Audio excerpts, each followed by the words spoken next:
In 1972, a handful of political operatives burgled the Democrat offices in the Watergate building in Washington, D.C. That bungled burglary was uncovered, and for the next 2 years, the attempt to hide that story and its connection to the president eventually led to the resignation of Richard Nixon.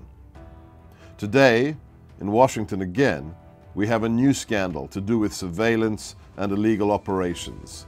This time, FISA-gate, or what I prefer to call Obamagate, promises to be even larger than Watergate. Why? Because it goes against all the founding principles of this great nation, and especially the Fourth Amendment to the Constitution against unreasonable search and seizure.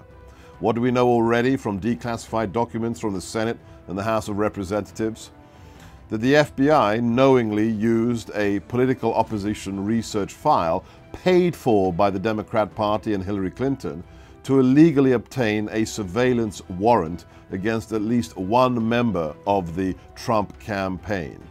That is abuse of power, perjury, and potentially much worse. Not only that, we now know that one of the people feeding the false information into that so-called dossier was none other than Sidney Blumenthal, one of the closest associates of Hillary Clinton.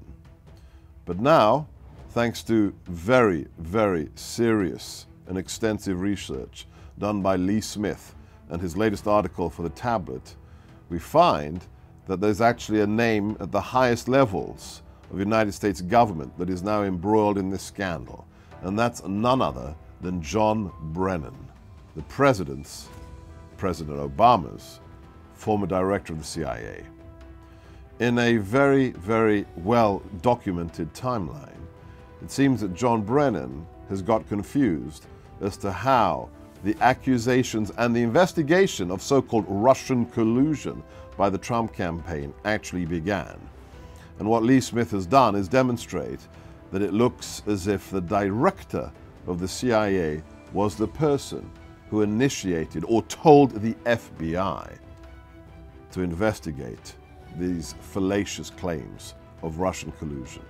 This is all the more ironic when you find that John Brennan has admitted to proudly voting for Gus Hall, the Communist Party candidate for president, when he was a younger man.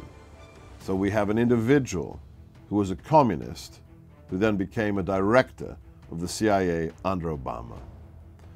And to just add to the irony or the paradox of this whole situation, the left wants to obstruct. The left wants to say that these issues are not serious, the FBI should not be challenged.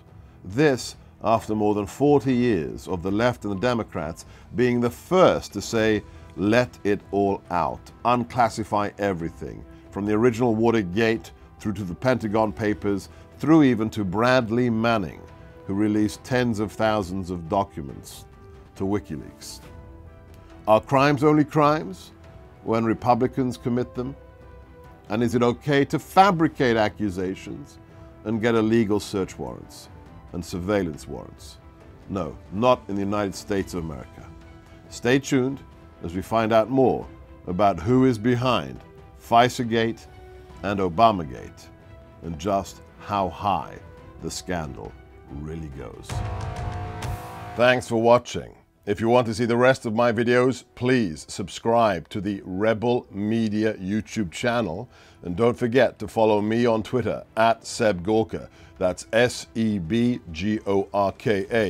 And if you like this video, please share it on Facebook and Twitter, because the fake news industrial complex has been lying for far too long. And with your help, we can get the truth out.